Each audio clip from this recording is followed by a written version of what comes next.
الحمد للہ وحدہ والصلاة والسلام علی من لا نبی بعدہ وعلی آلہ واصحابہ الذین اوفوا عہدہ اما بعد فاعوذ باللہ من الشیطان الرجیم بسم اللہ الرحمن الرحیم قل هو اللہ احد اللہ الصمد لم یلد ولم یولد ولم یکن له کفوا احد صدق اللہ العظیم ان اللہ وملائکتہ یصلون علی النبی یا ایہا الذین آمنوا صلوا علیہ وسلموا تسلیما۔ درود پاک پڑھیے۔ الصلاۃ والسلام علیک یا سیدی یا رسول اللہ وعلی آلک واصحابک یا سیدی یا حبیب اللہ مولاي صل وسلم دائما ابدا علی حبیبک خیر الخلق کلہم منزہ عن شریک فی محاسنہ فجوہر الحسن فیہ غیر منقسم یا اکرم الخلق مالی من الوذ بہ سواک عند حلول الحادث العمم ولن یدیک رسول اللہ جاہک بی اذا الکریم تجلی باسم منتقم محمد تاج رسول اللہ قاطبۃ محمد صادق الاقوال والکلم رب صل وسلم دائما ابدا علی حبیبک خیر الخلق کلہم۔ اللہ تبارک و تعالی جل جلالہ وعم نوالہ وعظم شانہ کی حمد و ثنا اور حضور سید المرسلین خاتم النبیین سید الانبیاء سید المرسلین امام الانبیاء حضرت محمد مصطفیٰ احمد مجتبیٰ صلی اللہ تعالی علیہ وآلہ وبارک وسلم کے دربار گہربار میں ہدیہ درود السلام بصد ادب و احترام عرض کرنے کے بعد معزز سامعین السلام علیکم ورحمۃ اللہ وبرکاتہ۔ اللہ کریم کے کرم سے اور اس کے پیارے حبیب علیہ السلام کی نگاہ رحمت سے نماز جمعہ کی حاضری کی سعادت نصیب ہو رہی ہے۔ دعا ہے اللہ تعالی ہم سب کی حاضری اپنی بارگاہ میں قبول و منظور فرمائے۔ اللہ کریم حق سچ بیان کر کے اس پہ عقیدہ رکھ کے عمل کی توفیق عطا فرمائے۔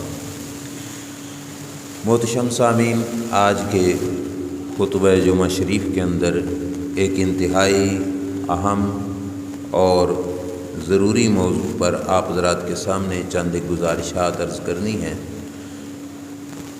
کہ شرک امت مسلمہ کے اندر کہاں سے شروع ہوا، اس کی ابتدا کیا ہے اور کس طریقے کے ساتھ یہ شرک پھیلا اور کیسے یہ شرک کی تاریخ ابتدا سے لے کے اب تک ہے۔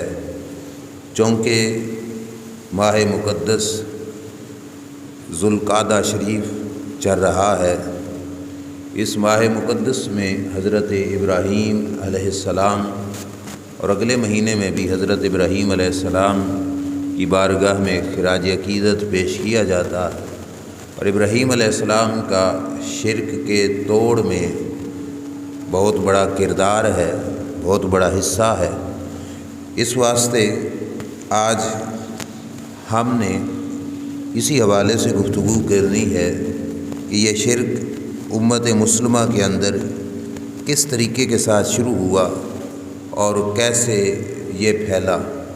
اللہ تعالی ہمیں سمجھ کر عمل کی توفیق عطا فرمائے، اور اللہ تعالی ہمیں شرک چاہے جلی ہو چاہے خفی ہو، شرک کی تمام تر اقسام سے ہم سب کو محفوظ فرمائے۔ سب سے پہلے یہ سمجھیے، شرک بہت بڑا گناہ ہے۔ شرک کو اللہ کریم نے ظلم عظیم کہا قرآن مجید کے اندر۔ میرا حق، آپ کا حق کوئی شخص کھا جائے تو اسے ظلم کہا جاتا ہے۔ آپ نے کسی مزدور سے کام کرایا، اس کو مزدوری نہیں دی تو یہ ظلم ہے کہ آپ اس کا حق کھا رہے ہیں۔ بندے کا حق کھانا یہ ظلم ہے، اور رب کا حق کسی اور کو دینا یہ ظلم عظیم ہے۔ شرک اللہ کا حق ہے عبادت کرنا، کہ اللہ کی ہم عبادت کریں۔ اللہ معبود ہے، اس کا حق ہے کہ ہم اس کی عبادت کریں۔ اب یہ حق اللہ تبارک و تعالی والا کہ جو مستحق عبادت وہ ہے، عبادت کے لائق وہ ذات ہے۔ اب کسی اور کی اگر عبادت شروع کی جائے تو یہ اللہ کا حق کسی اور کی طرف دینا ہوا، اور یہ حق تلفی یہ ظلم عظیم ہے۔ اللہ کریم جل شانہ کو مشرک بہت ناپسند ہے۔ اللہ تبارک و تعالی گناہوں کی معافی کر دیتا ہے، لیکن شرک بغیر توبہ کے، معافی مانگنے کے اللہ تبارک و تعالی معاف نہیں فرمائے گا۔ شرک کو چھوڑنا پڑتا ہے، اس سے توبہ تائب ہونی پڑتی ہے۔ شرک کی وبا اللہ کے بندوں میں کہاں سے شروع ہوئی؟ ہوا یوں تھا، کچھ مفسرین کے مطابق یہ 5 بتوں کے نام جو سورہ نوح کے اندر موجود ہیں، ود، سواع، یغوث، یعوق اور نصر، یہ 5 بتوں کے نام تھے جو حضرت نوح علیہ السلام کی قوم ان کی پوجا کرتی تھی۔ مفسرین اکرام فرماتے ہیں کہ ود حضرت آدم علیہ السلام کے بیٹے، جن کا مشہور نام شیث علیہ السلام ہے، ان کا نام تھا، اور پھر آگے 4 جو تھے ان کے بیٹے تھے۔ بعض رات نے کہا یہ ساروں کے سارے حضرت آدم علیہ السلام کے بیٹے تھے، نیک بندے تھے اللہ تعالیٰ کے، صالحین میں سے تھے، اللہ کے نیک بندے تھے۔ ان کا الگ الگ آستانہ تھا، الگ الگ عبادت گاہ تھی جہاں پہ یہ رہ کر عبادت کرتے تھے۔ ہر ایک کے ان 5 میں سے کچھ نہ کچھ عقیدت مند لوگ تھے۔ جب ان کا وصال ہو گیا، ان کے دنیا سے جانے کے بعد جو ان کے عقیدت مند تھے وہ پریشان ہوئے کہ اب ہماری عبادت میں وہ ذوق نہیں رہا، ہم عبادت اللہ کی کرتے تھے، یہ لوگ ہمارے ساتھ ہوتے تھے تو بڑا مزہ تھا، بڑا ذوق تھا، بڑی لذت تھی، بڑی چاشنی تھی عبادت کے اندر۔ اب ان کے جانے کے بعد ہماری عبادت میں وہ لذت، وہ سرور نہیں ہے۔ تفسیر روح المعانی والے یہاں پہ لکھتے ہیں کہ شیطان انسانی شکل میں ان کے پاس آیا، ان لوگوں کے پاس، ان لوگوں سے آ کے کہا کہ آپ کی اس پریشانی کا حل میرے پاس ہے۔ ایسے کرتے ہیں کہ یہ جو فوت ہو گئے، ود، سواع، یغوث، یعوق اور نصر، یہ 5 نام تھے، یہ جو فوت ہو گئے ان کی میں تمہیں تصویریں بنا دیتا ہوں، تصویریں بنا لو اور تصویریں بنا کے سامنے رکھو، ان کو دیکھتے رہو گے، ان کی یاد تازہ رہے گی اور تمہیں عبادت میں لذت اور سرور ملتا رہے گا۔ شیطان نے ان کی عبادت گاہوں میں جو قبلہ یعنی محراب والی جگہ تھی، یہاں پر ان کی تصویریں بنائیں اور بنا کے کہا کہ ان کو دیکھتے رہو، اللہ کی عبادت کرتے رہو، تمہاری عبادت میں لذت اور سرور آئے گا۔ اب وہ لوگ اللہ کی عبادت گزار تھے، انہوں نے اس بات کو ناپسند کیا کہ ہم نے عبادت کوئی ان کی تھوڑی کرنی ہے، عبادت تو اللہ کی کرنی ہے، تو قبلے کی جانب ان کی تصویریں کیوں؟ ہم اس جانب ان تصویروں کو برداشت نہیں کرتے، لہٰذا یہاں پہ یہ تصویریں نہ بنائی جائیں۔ شیطان نے کہا کوئی بات نہیں، مورتیاں بنا کے مسجد کی سائڈ پہ، پچھلی سائڈ پہ رکھ لو جو ان کی عبادت گاہ تھی، قبلے والی جانب نہ رکھو، آتے جاتے ان کی زیارت کرتے رہنا، تمہاری عبادتوں میں لذت اور سرور رہے گا۔ انہوں نے ایسا ہی کرنا شروع کر دیا۔ اب جو قریب کے زمانے کے لوگ تھے وہ عبادت گاہ میں آتے، ان کی تصویروں کو، ان کی مورتیوں کو دیکھتے، عبادت اللہ کی کرتے، سجدہ اللہ کو ہی کرتے۔ مطلب صرف اتنی سی صورتحال پیدا ہوئی کہ ان کو دیکھ کر پھر عبادت کرتے تو ان کا وہ عبادت والا جو سرور تھا وہ برقرار رہا۔ وقت گزرتا گیا، عبادات میں سستی پیدا ہوتی گئی، لوگ عبادت سے دور ہوتے گئے، ان کی عبادت گاہیں ویران ہوتی گئیں۔ بعد کے اندر جو قوم آئی انہوں نے دیکھا کہ ان کی عبادت گاہوں میں مورتیاں پڑی ہیں، انہوں نے سمجھا کہ یہ بھی کوئی باعزت ہیں، ان کا احترام کرنا پڑے گا۔ اب جو بھی عبادت کرنے آتا، عبادت کرنے سے پہلے ان کی بوسہ لے لیتا، بوسہ لے کر عبادت میں کھڑا ہو جاتا۔ پھر وقت گزرتا گیا، کچھ لوگ آئے بعد کے لوگوں میں جنہوں نے بوسہ لینے سے کام آگے کیا، آگے کر کے کیا ہے ان کو سجدہ شروع کر دیا کہ پہلے ان کو سجدہ کر لیتے، پھر عبادت اللہ کی کر کے اللہ کو بھی سجدہ کر لیتے۔ یوں جو ہے ان مورتیوں کو سجدہ شروع ہوا۔ پھر وقت گزرا، آنے والی نسلیں جس وقت بہت گزر گیا، بہت عرصہ بعد جب اگلی نسل آئی تو اگلی نسلوں نے کیا کیا، انہوں نے کہا کہ یہ نیک لوگوں کی تصویریں ہیں، نیک لوگوں کی مورتیاں ہیں، تو پچھلی سائڈ پر ہی کیوں ان کو اپنے سامنے رکھتے ہیں۔ انہوں نے سامنے رکھ کر عبادت شروع کر دی۔ اب بھی عبادت اللہ کی، لیکن سامنے بت پڑے ہیں، مورتیاں پڑی ہیں، تصویریں پڑی ہیں۔ پھر وقت گزرا، وقت گزرنے کے ساتھ ساتھ ان لوگوں نے عبادت بھی بعد والی قوم نے ان بتوں کی کرنی شروع کر دی اور اللہ کو بھول گئے۔ اللہ کی عبادت کلیتاً ختم ہو گئی مکمل طور پر، اور وہ لوگ بتوں کو پوجنا انہوں نے شروع کر دیا۔ یہ تھی ابتدا بت پرستی کی، اور بت پرستی میں یہ 5 نام، یہ 5 بت انہوں نے بنائے اور بنا کر ان کی عبادت شروع کر دی۔ سب سے پہلے حضرت نوح علیہ السلام کا جس وقت دور مبارک آیا، اللہ کے نبی حضرت نوح علیہ السلام، حضرت نوح علیہ السلام نے اپنی امت کو، ان کی امت میں وہ لوگ تھے جو یہ مورتیاں پوجتے تھے، ان مورتیوں کی عبادت کرتے تھے، اور ان مورتیوں کی عبادت کر کر کے وہ سمجھتے تھے کہ ہم یہ کام نیکی کا کر رہے ہیں۔ حضرت نوح علیہ السلام نے ان کو سمجھایا کہ یہ مورتیاں کسی کھاتے کی نہیں، ان بتوں کی پوجا چھوڑ دو، عبادت کے لائق ہے تو فقط اللہ کی ذات ہے۔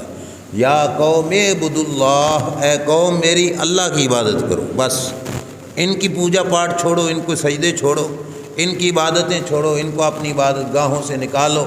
حضرت نوح علیہ السلام نے تبلیغ شروع کی۔ اب اللہ کا قرآن فرماتا ہے نوح علیہ السلام نے جو تبلیغ کی، تبلیغ کرنے سے جو ان کی قوم تھی وہ اتنی ضدی قوم تھی کہ ان پر اس تبلیغ کا اثر کچھ یوں ہوا کہ وہ اپنے بچوں کو لے آتے، اپنے نوجوانوں کو جو ابھی مطلب نوخیز عمر میں تھے، ابتدائی عمر میں، ان کو لے آتے، نوح علیہ السلام بھی دکھاتے اور اپنے بت بھی دکھاتے، اور نوح علیہ السلام کی چہرہ اور شکل دکھا کر کیا کہتے، قالوا لا تذرن آلہتکم ولا تذرن ودا ولا سواع ولا یغوث ویعوق ونسر۔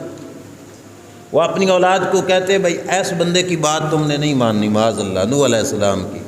اور آگے کیا کہتے، ولا تذرن آلہتکم، اپنے ان بتوں کو تم نے چھوڑنا نہیں ہے، اور بتوں کے باقاعدہ نام لیتے، لا تذرن آلہتکم، اپنے ان خداؤں کو نہ چھوڑنا، کبھی بھی نہ چھوڑنا۔ اپنے بچوں کو یہ سبق دیتے، ولا تذرن ودا ولا سواع، نہ ود کو چھوڑنا ہے، نہ سواع کو چھوڑنا ہے، نہ یغوث اور نہ ہی یعوق اور نہ ہی نصر، ان کو تم نے نہیں چھوڑنا۔ نوح علیہ السلام نے 950 سال تبلیغ کی، وہ نہ مانے تو حضرت نوح علیہ السلام نے اللہ کی بارگاہ میں دعا کی کہ یا اللہ اس قوم کو برباد کر، یہ قوم میری بات سنتی نہیں ہے، سمجھتی نہیں، عمل نہیں کرتی۔ بہرحال نوح علیہ السلام کی قوم ہلاک ہوئی۔ نوح علیہ السلام کی قوم کے ہلاک ہونے کے بعد پھر 50 سال یا 70 سال، کچھ حضرات نے 100، کچھ نے 200 کہا، بہرحال بعد میں بھی تبلیغ ہوتی رہی، لیکن یہ لوگ بت پرستی انہوں نے ترک نہیں کی۔ یہ سلسلہ چلتے چلتے چلتے آگے بھی چلتا رہا۔ عملی طور پر اللہ کے نبیوں میں جس نبی نے بتوں کو تہس نہس کیا، بتوں کو توڑا، بتوں کو ختم کیا، بتوں کے وجود پر حملہ آور ہوئے، وہ نبی حضرت ابراہیم علیہ السلام تھے۔ حضرت ابراہیم علیہ السلام کے زمانے میں جو بت پرستی تھی اس سے کام تھوڑا آگے بڑھ چکا تھا، بت پرستی سے بھی آگے، شرک یعنی صرف بت پرستی میں نہیں رہا تھا، بت پرستی سے آگے بڑھ چکا تھا۔ اب یہاں سے اس مضمون کو پوری توجہ سے سمجھنا ہے۔ ابراہیم علیہ السلام کے زمانے میں چاند کی پوجا بھی ہو رہی تھی۔ جب ابراہیم علیہ السلام دنیا پہ آئے تو لوگ چاند کو بھی خدا سمجھ کر اس کی پوجا پاٹ کرتے۔ کچھ لوگ ستاروں کو پوجتے، ستاروں کو خدا سمجھتے، ان کی پوجا کرتے، 2 ہو گئے۔ کچھ لوگ سورج کی پوجا کرتے، سورج کو خدا سمجھتے اور سورج کے سامنے سجدہ کرتے، 3۔ چوتھے نمبر پر کچھ لوگ تھے جو بتوں کی پوجا کرتے تھے۔ بت پرستی ان کے اندر موجود تھی۔ 5ویں نمبر پر کچھ لوگ آگ کی پوجا پاٹ کرتے تھے، آگ کو سجدہ کرنا، آگ کو خدا سمجھنا، آگ کی پوجا کرنا۔ یہ لوگ حضرت ابراہیم علیہ السلام کے دور میں بھی تھے، اور کچھ اتنے جاہل ہو چکے تھے کہ انہوں نے نمرود کو سجدہ کرنا شروع کیا ہوا تھا، اور نمرود اپنے آپ کو خدا کہتا تھا۔ حضرت ابراہیم علیہ السلام نے اس دور میں آنکھ کھولی تو حضرت ابراہیم علیہ السلام نے ان مشرکین کے ہر بت، ہر خدا جو ان کا خدا تھا، جھوٹا خدا، اس جھوٹے خدا کے خلاف حضرت ابراہیم علیہ السلام نے توحید کا نعرہ لگایا۔ ترتیب سے سننا، ستارے کے خلاف، چاند، سورج، آگ اور بت اور نمرود، ان سارے خداؤں کے خلاف حضرت ابراہیم علیہ السلام نے باقاعدہ نعرہ توحید کو بلند کیا اور اس کے خلاف آواز کو اٹھایا، اور ابتدا حضرت ابراہیم علیہ السلام نے اپنے گھر سے کی۔ اللہ کا قرآن ارشاد فرماتا ہے کہ حضرت ابراہیم علیہ السلام نے سب سے پہلے اپنے چچا آزر کو جو ہے مخاطب کر کے یوں کہا، اذ قال ابراہیم لابیہ آزر اتتخذ اصناما آلہہ۔ اپنے چچا آزر کو جو بتوں کی پوجا کرتا تھا، آپ نے بلا کے کہا، او چچا تم بتوں کی خدا سمجھتے ہو؟ اور آگے کہا، انی اراک وقومک فی ضلال مبین، میں سمجھتا ہوں کہ تو بھی اور تیری ساری قوم بھی کھلم کھلا گمراہی میں ہے، تم گمراہ ہو، تم اصل راستہ بھول چکے ہو۔ حضرت ابراہیم علیہ السلام نے تبلیغ کا آغاز کہاں سے کیا؟ گھر سے کیا۔ اپنی برادری میں اپنے چچا کو کہا کہ تم لوگ گمراہ ہو کہ تم بتوں کو پوجتے ہو۔ اب یہاں پہ ایک مسئلہ چلتے چلتے سمجھتے جانا، لفظ قرآن میں ہے اذ قال ابراہیم لابیہ، اب کا معنی باپ بھی ہوتا ہے، اب کا معنی چچا بھی ہوتا ہے۔ یہاں پہ ترجمہ ہم اب کا باپ نہیں کریں گے، چچا کریں گے۔ اللہ کے قرآن نے ہمیں خود یہ رمز سمجھائی، میں اپنی طرف سے نہیں کہہ رہا۔ دیکھو جب لفظ قرآن کریم کی آیت میں یہ آئے اذ قال ابراہیم لابیہ، جب ابراہیم علیہ السلام نے اپنے باپ سے کہا، تو اس سے آگے نام لینے کی کوئی ضرورت تھی بھلا؟ اب خود سوچو نا، باپ کتنے ہوتے ہیں؟ ایک ہوتا ہے یا زیادہ؟ ایک ہی ہوتا ہے نا۔ تو جب کسی کو کہہ دیا جائے تیرے باپ نے یہ کام کیا، تو ساتھ نام لے کے وضاحت کر کے اسے بتانا بھی ضروری ہے کہ کون سے باپ نے، پھر تو نام لینے کی کوئی ضرورت نہیں، باپ ایک ہی ہوتا ہے۔ باپ کہنے کے بعد پھر نام لیا اللہ تبارک و تعالیٰ نے، اذ قال ابراہیم لابیہ، پھر کہا آزر، آزر کو کہا، تو کیا ثابت ہوا کہ اب اگر تو مراد تھا باپ تو پھر نام لینے کی کوئی ضرورت ہی نہیں تھی۔ اب کہنے کے بعد اللہ نے نام لیا کہ اپنے اب کو کہا، اب کون؟ آزر، تاکہ لوگوں کو پتہ چل جائے کہ اس اب سے مراد ابراہیم علیہ السلام کے والد نہیں، ابراہیم علیہ السلام کے چچا ہیں۔ جیسے ہم کزن کا لفظ پھپھی ذات پہ بھی بول دیتے ہیں، چچا ذات پہ بھی بول دیتے ہیں، خالہ ذات پہ بھی بول دیتے ہیں، ماموں ذات پر بھی بول دیتے ہیں۔ لفظ کزن سب کے لیے بولا جاتا ہے، عربی میں لفظ اب چچا کے لیے بھی بولا جاتا ہے، باپ کے لیے بھی بولا جاتا ہے۔ اب ہمیں مسئلہ کیا ہے کہ ہم ابراہیم علیہ السلام کا باپ آزر نہیں سمجھتے۔ وجہ یہ ہے کہ آزر تھا مشرک۔ آزر کیا تھا؟ ابراہیم علیہ السلام نے تبلیغ کی آزر کو، لیکن جس وقت واضح ہو گیا کہ آزر شرک سے توبہ نہیں کر رہا اور شرک پہ ہی مر گیا، ابراہیم علیہ السلام نے اللہ کی بارگاہ میں عرض کر دیا کہ مولا میں بری ہوں آزر سے، میرا آزر کا کوئی تعلق نہیں، میں اس کے لیے دعا تک بھی نہیں کروں گا۔ لیکن بعد میں حضرت ابراہیم علیہ السلام نے ربنا اغفر لی ولوالدی کہا کہ یا اللہ میرے والدین کو بھی بخش۔ اب یہاں پہ لفظ والد ہے، والد سوائے اپنے باپ کے کسی اور پہ نہیں بولا جاتا، کیونکہ والد کا معنی ہے جنم دینے والا، تو جس سے بندہ پیدا ہوا ہو اسی کو والد کہا جاتا ہے۔ یہاں پہ والد کے لیے دعا بھی کر رہے ہیں، ادھر کہتے ہیں کہ میں بری ہوں کیونکہ وہ بت پرست ہے، مشرک ہے، تو ماننا پڑے گا والد اور تھے، آزر اور تھا۔ ابراہیم علیہ السلام کے باپ کو ہم مشرک نہیں کہہ سکتے، باپ توحید پرست تھا، موحد تھا، اللہ کی عبادت کرنے والا تھا۔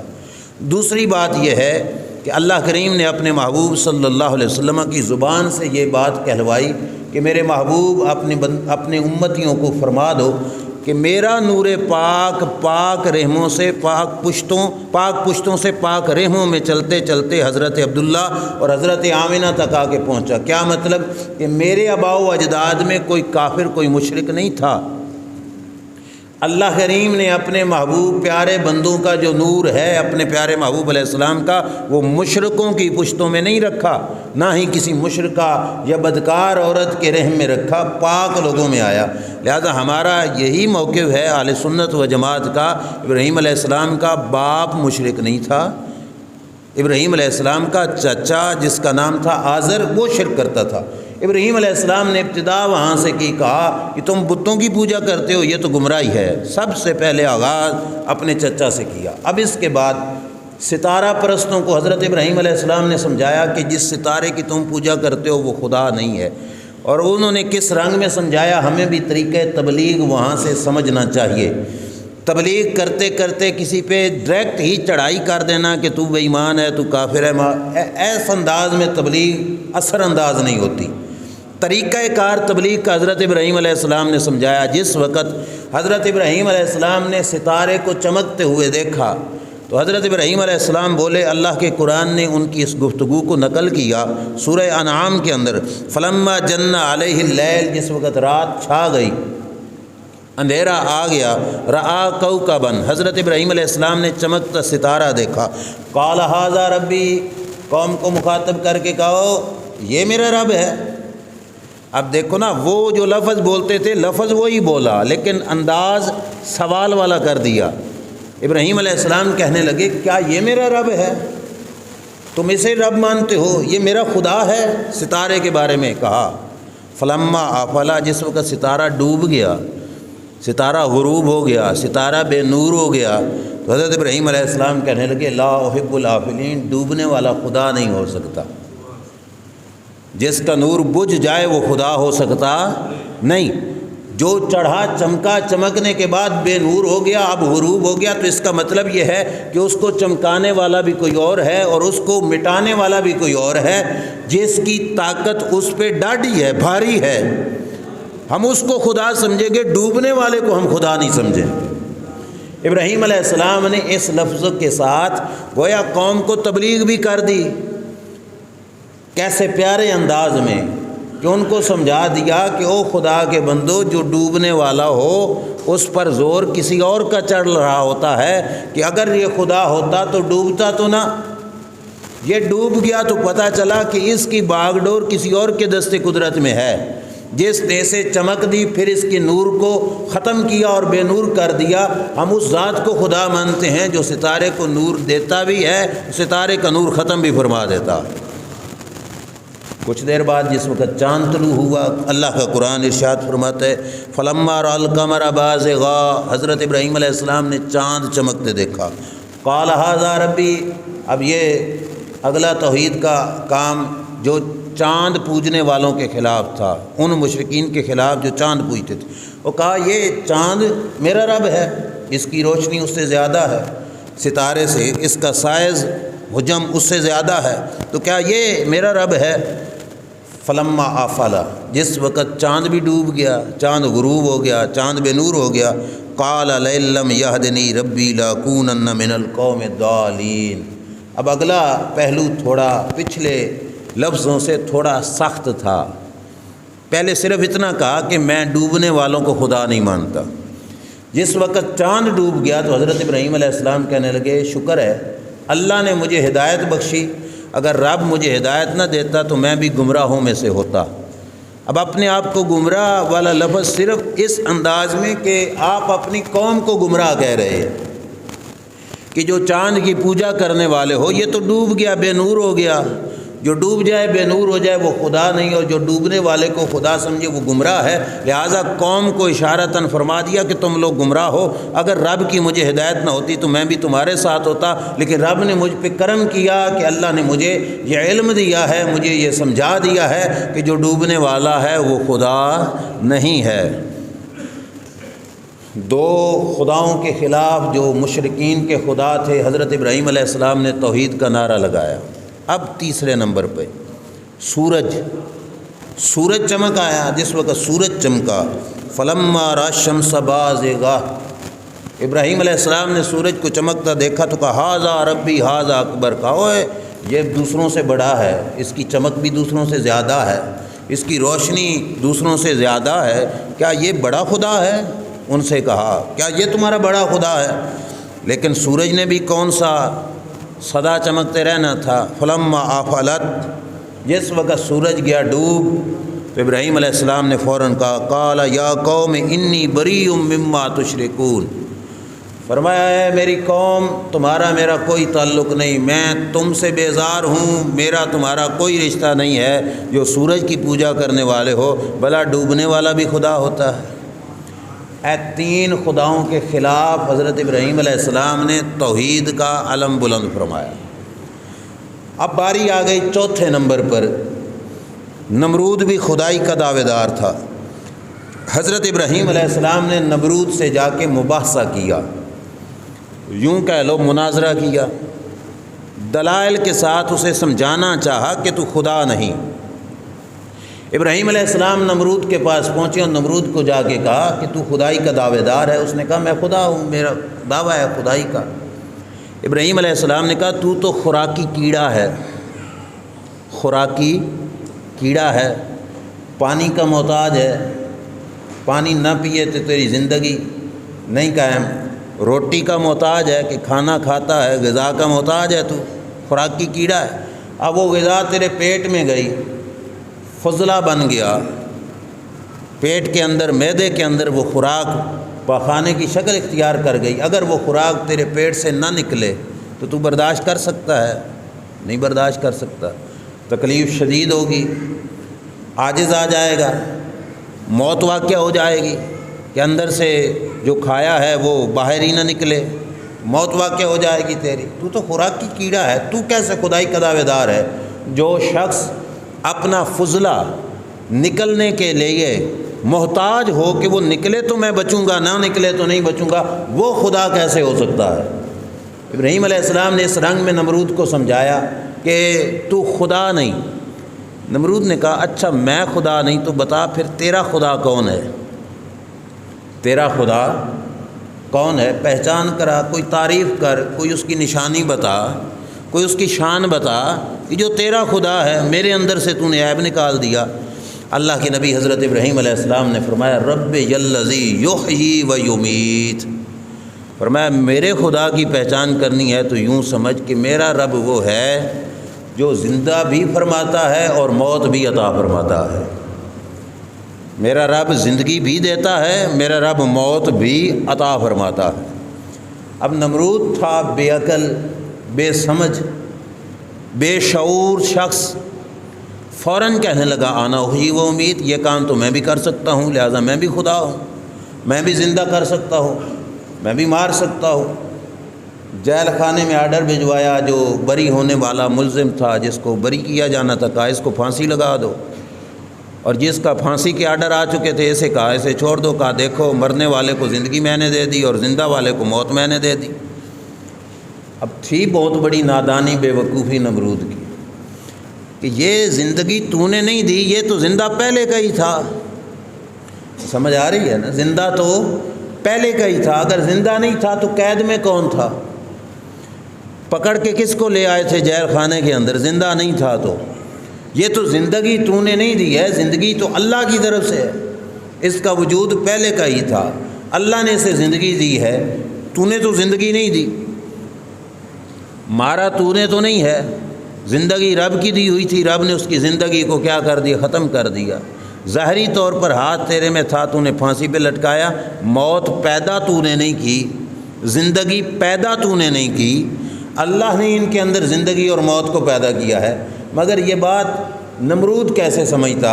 ابراہیم علیہ السلام نے کہا بے وقوف کو اب اس کے رنگ میں جو ہے کہ ایسی دلیل سے سمجھاؤں کہ جس سے وہ بھاگ نہ پائے۔ ابراہیم علیہ السلام نے کہا اچھا یہ بات ہے تو میں تجھ سے یہ کہتا ہوں کہ میرا رب وہ ہے فَإِنَّ اللَّهَ يَأْتِي بِالشَّمْسِ مِنَ الْمَشْرِقِ، میں اسے خدا مانتا ہوں جو مشرق سے سورج کو نکالتا ہے، فَأْتِ بِهَا مِنَ الْمَغْرِبِ، اگر تو خدا ہے تو صبح مغرب کی جانب سے سورج چڑھا کے دکھانا۔ اب یہ وہ دلیل تھی جس سے نمرود بھاگ نہیں سکتا تھا۔ پتہ کیوں؟ کہ اگر نمرود کہتا کہ میں ہی مشرق سے نکالتا ہوں تو اس کی کچہری میں وہ بزرگ بابے بوڑھے بڑی عمر کے لوگ بیٹھے ہوتے، جو کہتے ہیں نمرود صاحب ابھی تم پیدا ہی نہیں ہوئے تھے کہ تیرے پیدا ہونے سے پہلے ہی سورج کدھر سے نکلتا تھا؟ مشرق کی جانب سے۔ تیرے جمن تو پہلے ہی سورج مشرق اللہ نکلتا سی۔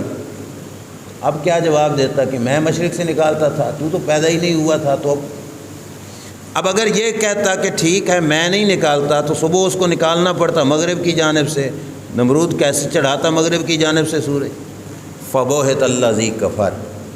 حضرت ابراہیم علیہ السلام نے اپنی اس دلیل سے نمرود، جس کو لوگ خدا سمجھتے تھے، اس کو عاجز، اس کو مبہوت، اس کو لاجواب کر دیا۔ اور یہ چوتھے نمبر پر حضرت ابراہیم علیہ السلام نے توحید کا نعرہ ان کے خداؤں کے خلاف یوں بلند فرمایا۔ اب کتنے خدا باقی رہ گئے تھے ان کے؟ بت اور آگ۔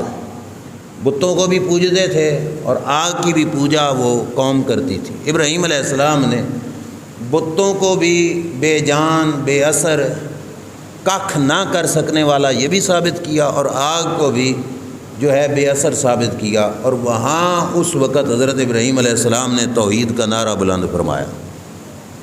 وہ کیسے؟ قوم کے لوگ اپنے میلے پہ جانے لگے، انہوں نے ابراہیم علیہ السلام سے کہا کہ تیرا تو مذہب ہے ہی خشک، کوئی اس کے اندر رونق نہیں، کوئی بہار نہیں، کوئی چسکا نہیں ہے، ہمارے ساتھ ہمارے مذہب میں ایک میلہ لگتا ہے، میلے پہ جا کے ہم جیسے ہمارے لوگ جشن بہارا مناتے ہیں، کیا ہو وہاں پہ جا کے شغل میلہ کریں، ہمارے ساتھ چلو۔ ابراہیم علیہ السلام کو کہا، ابراہیم علیہ السلام نے چلتے چلتے کہا میں ہوں بیمار، انی سقیم، میں تمہارے ساتھ نہیں آ سکتا۔ اب یہ جھوٹ نہیں تھا، وہ سمجھے کہ جسمانی بیمار ہے۔ ابراہیم علیہ السلام کا مطلب یہ تھا کہ میں روحانی طور پر تمہاری ان عادتوں اور کرتوتوں کی وجہ سے اندر اندر سے کیا ہوں، بیمار ہوں، میرا تمہارا کوئی جوڑ نہیں، لہذا میں تمہارے ساتھ چل کے نہیں جا سکتا۔ ابراہیم علیہ السلام نے کہہ دیا کہ میں نہیں آ سکتا تمہارے ساتھ۔ انہوں نے ابراہیم علیہ السلام کو چھوڑا کہ ٹھیک ہے تم نہیں آ سکتے۔ پلٹتے ہوئے ابراہیم علیہ السلام نے دل میں ارادہ کیا، اللہ نے قرآن میں بیان فرمایا، ابراہیم علیہ السلام دل میں ارادہ کرنے لگے، تاللہ لاکیدن اصنامکم، فرمایا تم جاؤ نا میلے پر تو میں تمہارے خداؤں کو پاش پاش کروں گا، ریزہ ریزہ کروں گا، ٹکڑے ٹکڑے کر دوں گا۔ ابراہیم علیہ السلام نے یہ ارادہ بنا لیا۔ سارے بت پرست اپنے میلے پہ گئے، جاتے ہوئے انہوں نے مٹھائیوں کی تھالیاں، ٹرے بھر کے بتوں کے سامنے رکھے، اس نظریے اور سوچ کے مطابق کہ واپس آئیں گے تو یہ تھالیاں اٹھا لیں گے، بابرکت بن جائیں گی بتوں کے سامنے جو پڑی ہیں، تو لہٰذا چھوڑ کر بتوں کے سامنے وہ تھالیاں، مٹھائی اپنے میلے پہ چلے گئے۔ ابراہیم علیہ السلام نے اٹھایا کلاڑا، ہتھوڑا، بت خانے میں گئے، جتنے ان کے خدا پڑے تھے ٹھوڑے مار مار کے، کلاڑا مار مار کے ان کو ٹکڑے ٹکڑے کر دیا ابراہیم علیہ السلام نے۔ اللہ قرآن میں ارشاد فرماتے فجعلہم جزازا، ابراہیم علیہ السلام نے سب کے ٹوٹے ٹوٹے کر دیے۔ اب یہ بھی طریقہ اللہ کے پیارے نبی کا سمجھانے کا بڑا پیارا تھا، الا کبیر لہم، بڑا بت جو تھا نا سب سے بڑا، اس کو کچھ نہیں کہا، اس کو صحیح سالم چھوڑ دیا۔ چھوٹے بتوں کی مٹھائیوں کی تھالیاں اٹھا کے وہ بھی ان کے سامنے رکھ دیں، ہتھوڑا کلاڑا وہ بھی اس کے کندھے پہ لٹکا دیا، اور ابراہیم علیہ السلام بت خانے سے نکل آئے۔ لعلہم الیہ یرجعون، ابراہیم علیہ السلام نے یہ سوچا کہ اگر یہ ان کو خدا مانتے ہیں نا تو اسی بڑے سے پوچھیں گے کہ یہ باقیوں کے ساتھ جو دھندا ہوا وہ کیا ہوا۔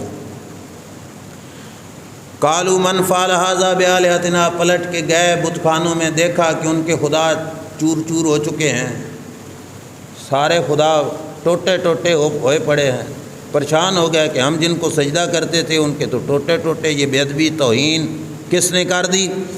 سوچنے لگے من فعل ھذا بآلہتنا، ہمارے خداؤں کے ساتھ یہ کس نے کیا؟ انہ لمن الظالمین، بڑا ظالم بندہ ہے جس نے ہمارے خداؤں کے ساتھ یہ کہا، یہ مشرک کہہ رہے ہیں۔ قالوا سمعنا فتى یذکرہم یقال لہ ابراہیم، لوگوں نے کہا بھئی سارا پنڈ ہی بت پرست ہے، سارے لوگ ہی بت پوجا کرنے والے ہیں، بت پرستی کرنے والے ہیں، کوئی بھی نہیں ہو سکتا۔ اب کس پہ الزام لگائیں کہ ہم تو سارے وہاں پہ گئے ہوئے تھے، کس نے توڑا بتوں کو؟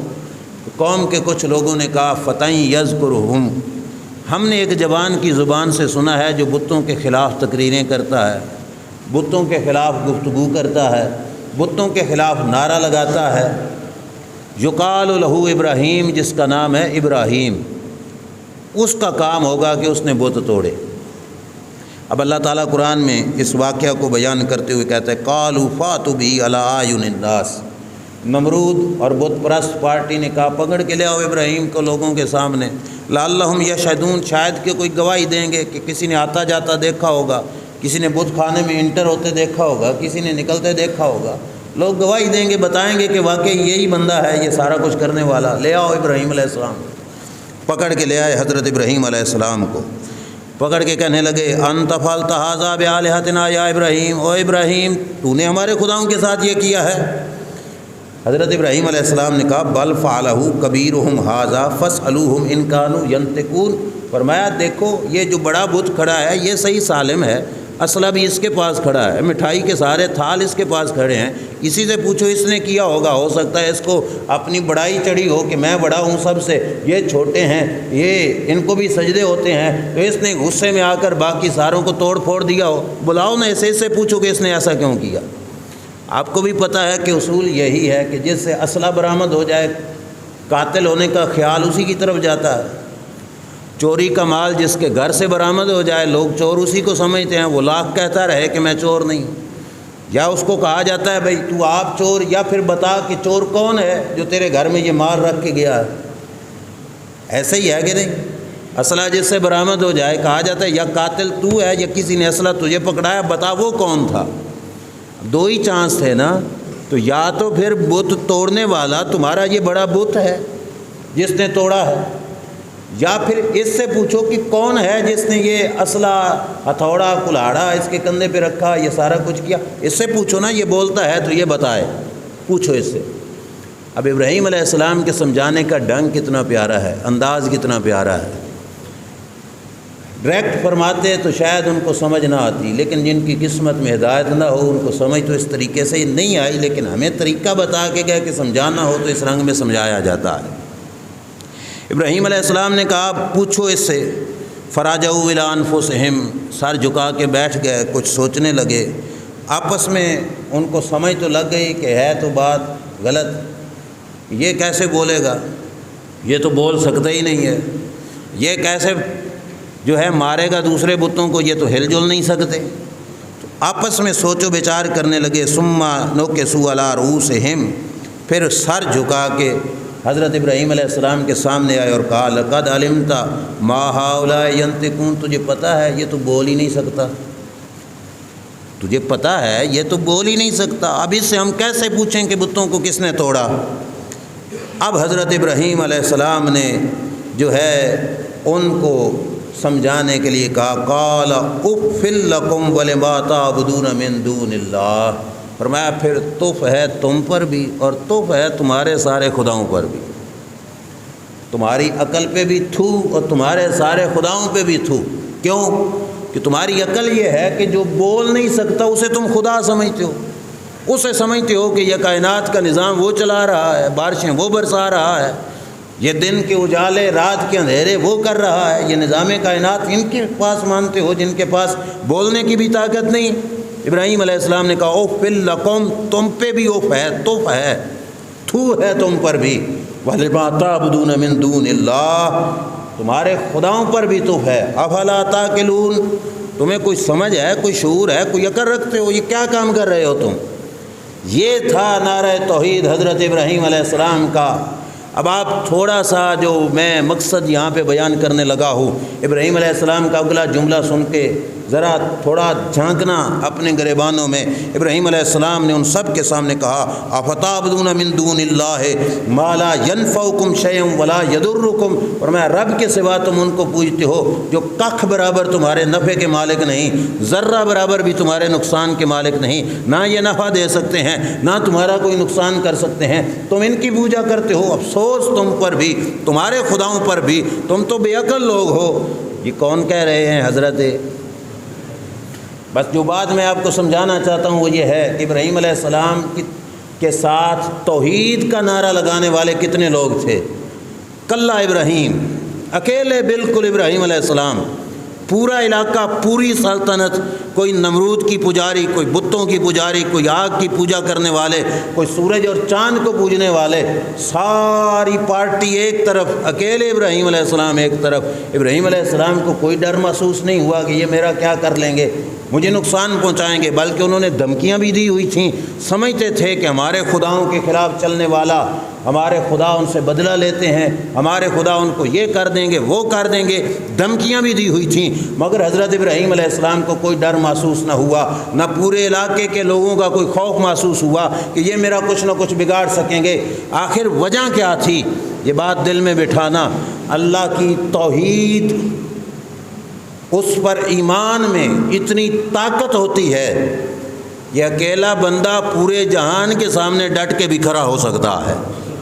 یہ توحید خداوندی کی طاقت ہے۔ سچی بات ہے کہ جس بندے کا ایمان رب کی وحدانیت پر پکا ہے، اس بندے کے سامنے سارا ملک اٹھ کے کھڑا ہو جائے، وہ بندہ ان کو اپنی تھوک پہ بھی نہیں لکھے گا، وہ کہے گا تم کچھ بھی نہیں بگاڑ سکتے جب تک کہ میرا رب نہیں چاہے گا۔ یہ ساری قدرتیں، ساری طاقتیں، ساری جو ہے پاوریں، یہ رب ذوالجلال جل شانہ کے پاس ہیں۔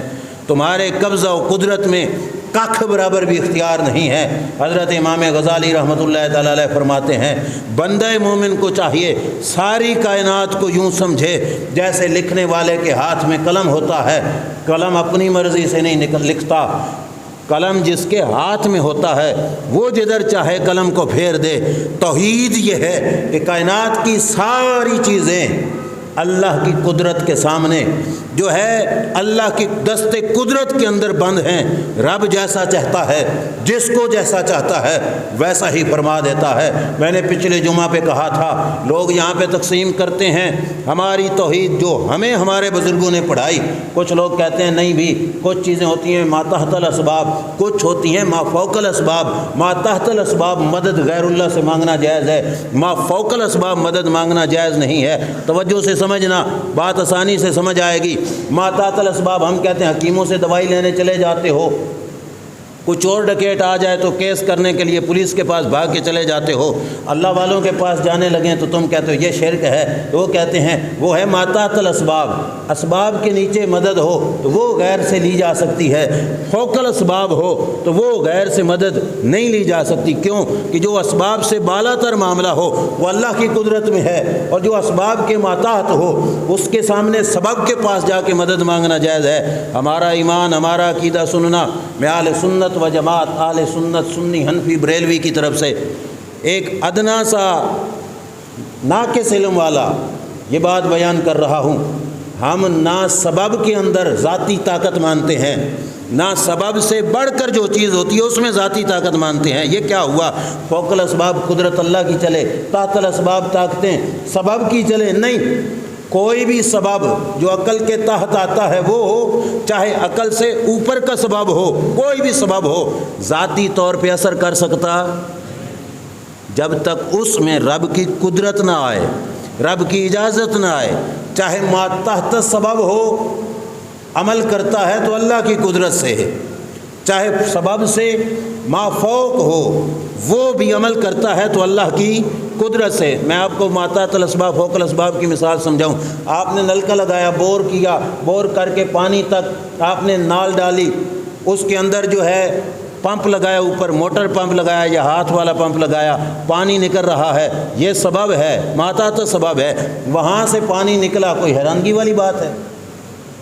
بولیے نا، نہیں نا، یہ ہے تحت سبب۔ وہ کہتے ہیں یہاں غیر سے مدد لینی جائز ہے، اور فوق سبب یہ ہے کہ اس ڈنڈے سے پانی نکل آئے، اب یہاں کھڑے کھڑے اس ڈنڈے سے پانی نکلا، یہ ہے سبب سے ما فوق کے، زمین سے یہ نکلا ہوا الگ ہے، اس میں سے پانی نکلا ہے تو یہ ہے فوق سبب۔ وہ کہتے ہیں یہ کام اللہ کرتا ہے، وہاں پہ سبب کی طرف نگاہ رکھی جا سکتی ہے کہ وہ کام سبب کرتا ہے۔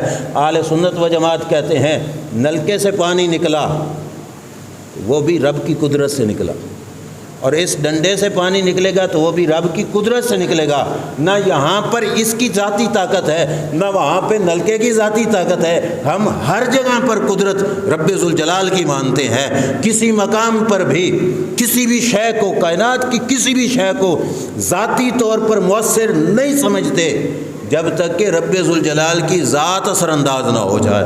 موسیٰ علیہ السلام کے دانت مبارک میں درد ہوا، اللہ نے فرمایا موسیٰ جاؤ فلاں گھاس کو کھا لو، دانت میں رکھو، درد ٹھیک ہو جائے گا۔ موسیٰ علیہ السلام نے گھاس توڑا، منہ میں رکھا، درد ٹھیک ہو گیا۔ موسیٰ علیہ السلام نے سوچا کہ یہ تو نسخہ ہاتھ آ گیا، اب میں جب تکلیف ہوگی تو یہی کروں گا۔ موسیٰ علیہ السلام اگلی بار پھر تکلیف ہوئی، گھاس توڑا، منہ میں رکھا، اب درد ٹھیک ہونے کی بجائے بڑھ گیا۔ اللہ کیا ہوا؟ یہ ہی بوٹی تھی، یہی گھاس تھا، پہلے رکھا درد ٹھیک ہوا، اب درد بڑھ گیا۔ رب نے کہا گھاس میں ذاتی طاقت کوئی نہیں ہے، گھاس میں شفا پیدا فرمائی ہے تو میں نے فرمائی ہے۔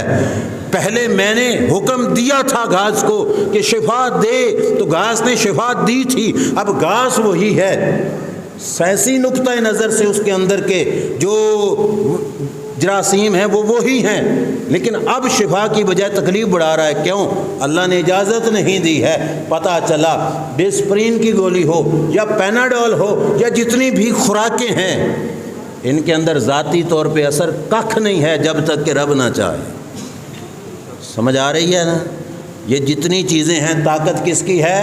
اللہ تبارک و تعالیٰ جل شانہ کی۔ ابراہیم علیہ السلام نے ان سے کہا تمہارے بت ذرہ برابر بھی نفع نہیں دے سکتے، ذرہ برابر بھی نقصان نہیں، بول نہیں سکتے، تم ان کو خدا کیسے مانتے ہو؟ ابراہیم علیہ السلام نے توحید کے اوپر ایمان رکھتے ہوئے اکیلے ابراہیم علیہ السلام ان کے سامنے ڈٹ کے کھڑے ہو گئے۔ اب جب ان سے جواب نہ پایا، بن پایا، تو آپ کو پتہ ہے جو شخص دلیل کے میدان میں ہار جاتا ہے تو پھر وہ اوچھے ہٹ کندے استعمال کرتا ہے۔ دلیل کے مقابلے میں دلیل نہ ہو تو پھر بےہودہ قسم کے انداز میں لڑائیاں، بےہودہ قسم کے الزام، بےہودہ قسم کی زبان درازیاں، بے تکے قسم کی باتیں۔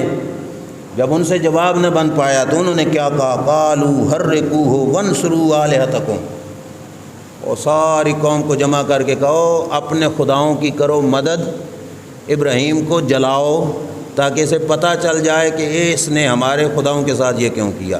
تھوڑا لفظوں پہ غور کرو، یہ ان کی بے عقلی، نادانی۔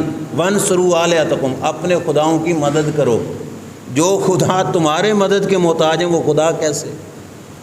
سمجھ آ رہی ہے کہ نہیں؟ اور دوسرا ان کا نظریہ ثابت ہوا کہ وہ بتوں کو کیا سمجھتے تھے؟ خدا۔ بتوں کو کیا سمجھتے تھے؟ خدا۔ ہم کسی مزار والے کو خدا، اے اونچا بولنا، ہم کسی مزار والے کو خدا، ہم مدینے والے کو بھی خدا نہیں سمجھتے۔ خدا فقط ایک ذات ہے، وہ اللہ وحدہ لا شریک کی ذات ہے۔ ہم کسی اور کو، اس سے بڑھ کر تو دور کی بات ہے، اس کے جیسا بھی نہیں سمجھتے، اس کے برابر کا بھی نہیں سمجھتے۔ مدینے والے تاجدار صلی اللہ علیہ وسلم کو بھی خدا کا بندہ سمجھتے ہیں، خدا کی مخلوق سمجھتے ہیں، خدا کا نبی سمجھتے ہیں، خدا کا رسول سمجھتے ہیں، مگر انہوں نے کہا کہ یہ ہمارے خداؤں کا مخالف ہے، لہٰذا اس کو جلاؤ۔ اب انہوں نے کی آگ، ساری وہ تفصیل میں نہیں جاتا، مشہور واقعہ ہے، جو مقصودی بات ہے وہ میں عرض کروں گا۔ آگ کے لیے لکڑیاں جمع کی، او بلند و بالا آگ جلائی، ابراہیم علیہ السلام کو منجنیق میں بٹھایا۔ ایک آلہ تھا اس زمانے میں جس سے دور سے کوئی چیز دور تک پھینکی جا سکتی تھی کہ منجنیق کے ذریعے ابراہیم علیہ السلام کو آگ میں پھینکا جائے۔ پوری روئے زمین پر اللہ کی توحید کا واحد نعرہ لگانے والا اکیلا ابراہیم علیہ السلام آج زمانہ کفر ان کو آگ میں پھینک رہا ہے۔ تفسیروں میں موجود ہے، عرشوں پہ ہلچل مچ گئی، فرشتے حیران و سرگرداں ہو گئے، اللہ کی بارگاہ میں عرض گزار ہوئے، مولا تیرا ایک بندہ ہے اور تیرا نام لیتا ہے، آج اس نام لینے کے جرم میں اسے آگ میں پھینکا جا رہا ہے، اسے جلایا جا رہا ہے۔ مولا یہ کیا ہوا؟ پیارا تیرا ہے، نعرہ تیرا لگاتا ہے، آج دشمن اسے جلا بیٹھیں گے تو تیرا نام روئے زمین پہ کون لے گا؟ میرے رب نے فرمایا پھر کیا چاہتے ہو؟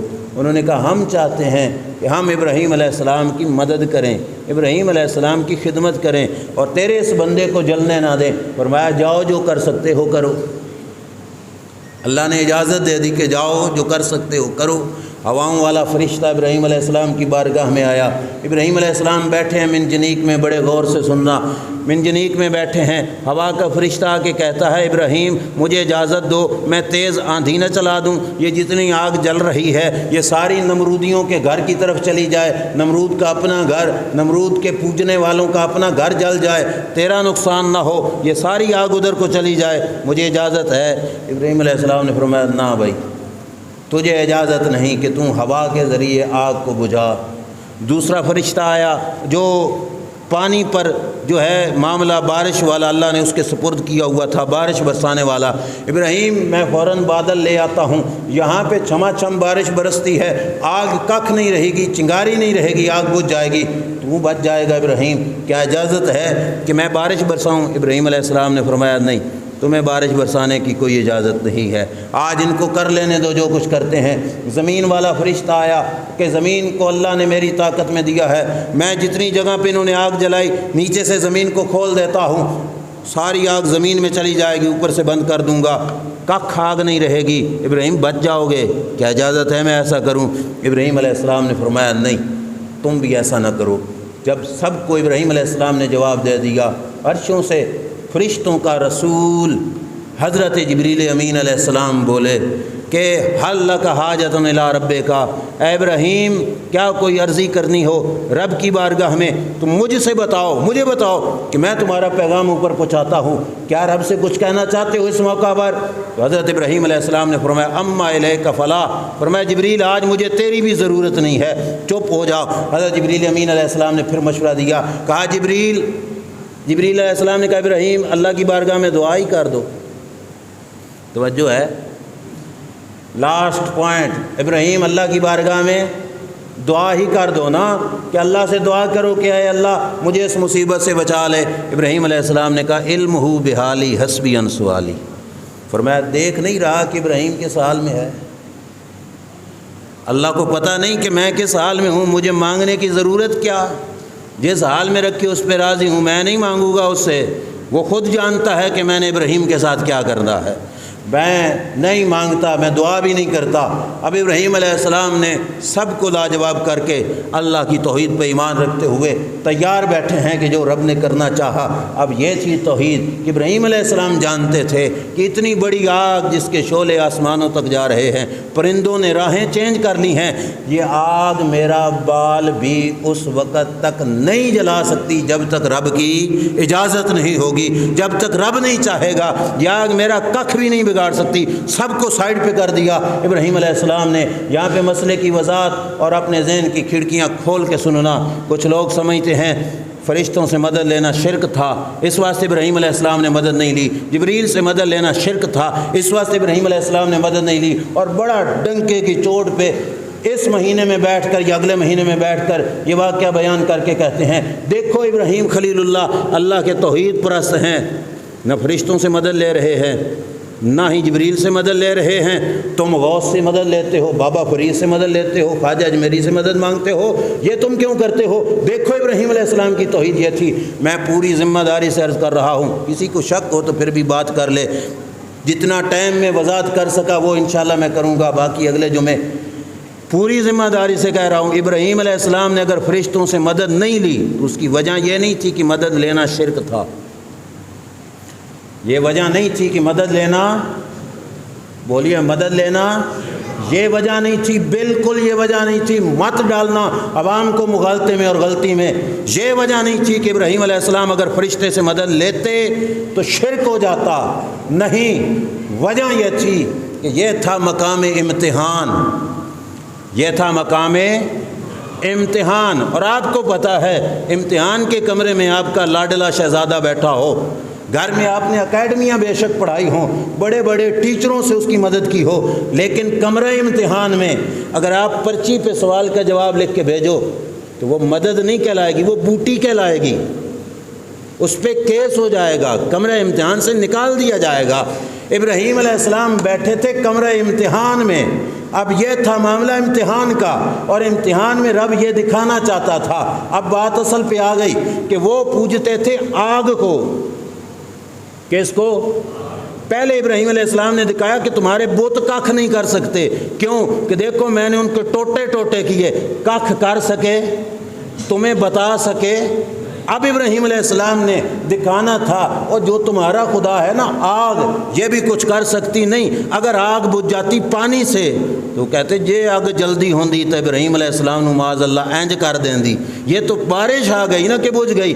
تو ان کا اپنے خدا، ان کے جو خدا تھا اس کا عاجز ہونا ثابت نہ ہوتا۔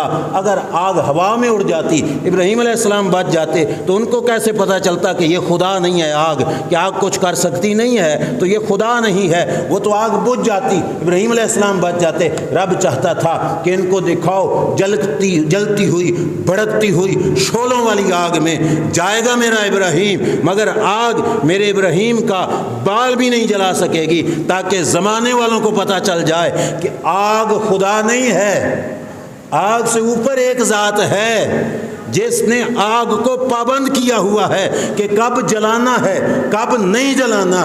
جو ذات آگ کے جلنے والی طاقت کو ختم فرما سکتی ہے اسی ذات کو وحدہ لا شریک کہا جاتا ہے۔ اس واسطے ابراہیم علیہ السلام نے مدد نہیں مانگی۔ اور دوسری دلیل سنو کہ اگر مدد مانگنا فرشتوں سے تھا شرک، تو فرشتوں کا مدد دینا یہ کیا تھا؟ بول بڑو، یہ بھی تو شرک تھا نا، کہ فرشتے سمجھیں کہ ہم مدد کر سکتے ہیں، یہ بھی تو شرک ہے۔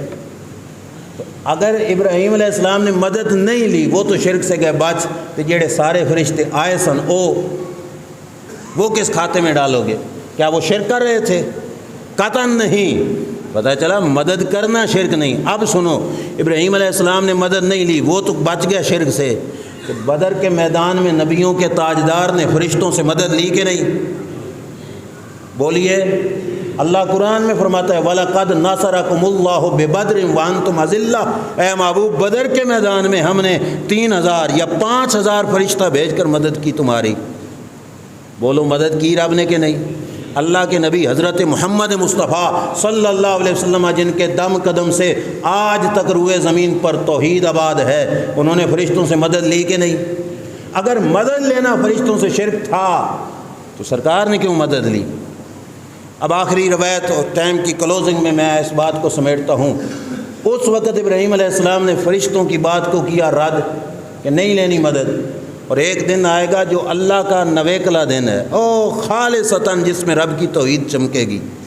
وہ کون سا دن ہے؟ قیامت کا، جس دن اللہ سارے بادشاہوں کو اپنے قبضہ قدرت میں لے کر سب کی ٹوروں کو اپنی طاقت کے سامنے مغلوب کر کے اللہ فرمائے گا لمن الملک اليوم، ہے کوئی آج کے دن کا بادشاہ؟ تو سارے کہیں گے آج کے دن کی بادشاہی کسی اور کی نہیں، للہ الواحد القہار، آج کے دن اسی ذات کی خدائی ہے جو ایک بھی ہے سب پہ غالب بھی ہے۔ قیامت کے دن ہوگا اللہ کی توحید کے چمکنے کا دن، توحید کی وضاحت کا دن، توحید کے اجالے کا دن، کہ جس دن ہر بندے کو اپنی مالکیت، بادشاہی، چودراہٹ، شہنشاہت بھول جائے گی، اللہ کے سامنے سر جھکا چکا ہوگا۔ اس دن پتہ کیا ہوگا؟ میرے نبی علیہ السلام فرماتے ہیں میرے دروازے پر، حدیث دکھانا میرا کام ہے، منوانا نہیں، دکھانا میری ذمہ داری ہے۔ سرکار فرماتے ہیں اس دن میرے دروازے پر، کس نے کہا؟ تیرے میرے لجپال نبی نے، میرے دروازے پر کلی میری امت نہیں آئے گی، فرمایا میرے دروازے پر سوالی بن کے نبی بھی آئیں گے۔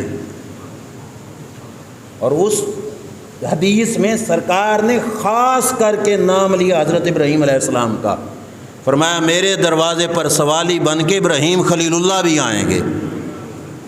سمجھ آ رہی ہے کہ نہیں؟ حدیث کی وضاحت کر دوں مختصر وقت میں۔ سرکار کے پاس آیا جبریل نے آگے کہا قرآن سنایا، سرکار نے فرمایا جبریل واپس لے جاؤ قرآن، اللہ سے عرض کرو ایک قرات پہ پڑھنا میری امت کے لیے اوکھا ہے، تھوڑا آپشن پیدا فرما کہ زیادہ قراتوں پر پڑھنے کی اجازت دے دے۔ رب نے فرمایا چل 2 قراتوں پر پڑھنے کی اجازت ہے۔ جبریل پھر آیا، سرکار نے فرمایا نہیں ابھی بھی نہیں، لوگ زیادہ ہیں، تھوڑا مزید چانس پیدا کیا جائے۔ اللہ نے فرمایا 3 دفعہ 3 قراتوں پر پڑھنے کی اجازت ہے، مطلب 3 لہجوں میں پڑھا جا سکتا ہے۔ سرکار نے پھر موڑ دیا، فرمایا جبریل جاؤ اللہ کی بارگاہ میں عرض کرو کہ 3 بھی نہیں، تھوڑا مزید بڑھا، چانس دے۔ عرب میں تھے 7 قبیلے۔ حضور کی اس واپس پلٹنے پر اللہ تعالیٰ نے جبریل سے کہا جاؤ میرے محبوب سے کہو میں تمہاری امت کو 7 قراتوں پر قرآن پڑھنے کی اجازت دیتا ہوں۔ کتنی قراتوں پر؟ اب رب کا اور رب کے محبوب کا تعلق دیکھنا، کسی مولوی مفتی کا کام نہیں ہے کہ وہ بیان کر سکے، صحیح بات ہے، کمال درجے کا جس طرح ہے اس طرح بیان کرنا تیرے میرے بس کی بات نہیں ہے۔ اب دیکھو پیغام تھا رب کا، لانے والا تھا جبریل، اور موڑنے والے کون تھے؟ چاہیے تو تھا رب ناراض ہو جاتا کہ آپ کون ہوتے ہو میرے قاصد کو واپس بھیجنے والے، میرا کام تھا قرآن اتارنا اور تو آپ نے میرے قاصد کو واپس بھیج دیا، یہ کیوں کیا؟ مگر رب ناراض نہیں ہوا، بلکہ رب کی کرم نوازی دیکھو، فرمایا جبریل 7 قراتوں پر پڑھنے کی اجازت بھی ہے میری طرف سے، اور اگلی بات یہ ہے کہ میرے محبوب سے کہنا یہ 3 دفعہ جبریل کو واپس بھیجنے کی جو آپ کو تکلیف اٹھانی پڑی ہے نا، اللہ اس تکلیف کے بدلے میں آپ کو 3 دعائیں دیتا ہے، جو مرضی مانگ لو میں آپ کو عطا فرما دوں گا۔ سمجھ آئی کہ نہیں؟ اب یہ تعلق لفظوں میں بیان کیا جا سکتا ہے بھلا کہ اللہ نے فرمایا جبریل یہ 3 دفعہ جو تجھے واپس موڑا نا میرے یار نے، یہ تکلیف اٹھائی، اس تکلیف پر میرے یار کو ہیں 3 دعائیں، جو مانگیں گے عطا فرماؤں گا۔ اللہ کے نبی نے 3 دعاؤں میں سے 2 دعائیں مانگی دنیا میں، اور مبارک ہو مسلمانوں جس رب نے ہمیں اتنا لجپال نبی عطا فرمایا۔ دنیا میں 2 دعائیں بھی امت کے لیے ہی مانگی، اپنے لیے کوئی کوٹھی بنگلہ دولت کچھ نہیں مانگا۔ کیا مانگا؟ یا اللہ میری امت کے صغیرہ گناہ معاف فرما۔ دوسری دعا میں دعا کی یا اللہ میری امت کے کبیرہ گناہ معاف فرما۔ 2 ہو گئیں دنیا میں، اور تیسری کے بارے میں فرمایا اخرت الثالثۃ لیوم یرغب الی الخلق کلہم حتی ابراہیم، فرمایا تیسری دعا میں نے بچا کے رکھی ہے اس دن کے لیے جس دن قیامت برپا ہوگی، ساری مخلوق پریشانی میں ہوگی، اس دن سارے لوگ میری طرف منہ کر کے چلیں گے، حتیٰ کہ ابراہیم خلیل اللہ بھی میرے دروازے پہ آئیں گے۔ جب وہ سارے میرے دروازے کے سوالی بنیں گے، میں تیسری دعا اللہ کی بارگاہ میں اس دن فرما کر اپنی امت کے ساتھ لجپالی فرماؤں گا۔ یہ ادھر مدد مانگنا تھا شرک، تو ابراہیم علیہ السلام بروز قیامت کیوں اللہ کے نبی کے دروازے پہ گئے مدد مانگنے کے لیے؟ پتہ چلا بات شرک کی نہیں تھی، بات یہ تھی کہ آج دکھانا تھا کہ مشرکوں کو پتہ چل جائے کہ آگ ذاتی طاقت نہیں رکھتی، تاکہ ان کو پتہ چل جائے کہ جن کو ہم خدا سمجھتے ہیں وہ تو بے بس چیزیں ہیں، وہ تو کر سکتی کچھ نہیں ہے جب تک اللہ کی اجازت نہ ہو۔ آگ میں گئے جلتی ہوئی میں ابراہیم علیہ السلام، مگر کچھ ہوا؟ قلنا یا نار کونی بردا وسلاما علی ابراہیم۔ اللہ تعالیٰ ہمیں توحید پر ایمان مضبوط عطا فرمائے۔ یہیں سے ہی اگلے جمعے انشاءاللہ اگلا حصہ اس گفتگو کا عرض کروں گا۔ اللہ تعالیٰ سمجھ کر عمل کی توفیق عطا فرمائے۔ وآخر دعوانا